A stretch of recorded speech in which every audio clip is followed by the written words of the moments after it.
जरांगेंच्या मराठा शिष्टमंडळानं डीसीपी प्रवीण मुंडेंची भेट घेतलेली आहे। मराठा शिष्टमंडळ सकाळपासून आझादनगर पोलीस ठाण्यामध्ये उपस्थित आहे। शिष्टमंडळाची डीसीपी प्रवीण मुंडेंसोबत सध्या चर्चा सुरू आहे।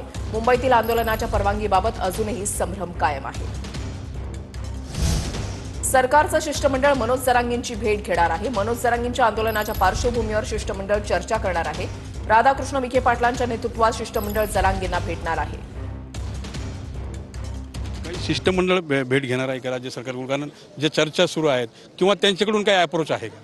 नाही, असं त्यांचं काही शिष्टमंडळ भेटण्यासंदर्भात त्यांचे काही निरोप नाही आहे किंवा राज्य सरकारकडून काही शिष्टमंडळ त्यांना भेटणार आहे असं काही विषय नाही आहे। एकीकडे मनोज जरांगे मराठा आरक्षणासाठी लढत आहेत, तर दुसरीकडे लक्ष्मण हाके जे आहे ते वारंवार जे विधानं करतात, त्यामुळे कुठेतरी ओबीसी मराठा असा वाद होता नाही।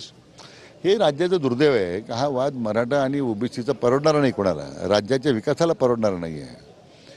म्हणून ही जी काही मंडळीमधल्यामध्ये जी काही मुक्तफळे उधळतात त्यांना माझी विनंती आहे की ते बंद करा धंदा तुम्ही। हा ठीक आहे, आमचं मराठा समाजाचं आंदोलन चुकीचं बरोबर काय असेल पण त्यांच्या मागण्या मांडतायत ना, पण त्याला लगेच आपण काउंटर केलं पाहिजे आणि त्याच्या विरोधात बोललं पाहिजे असं काही लिखित काही असे काही नियम आहेत का?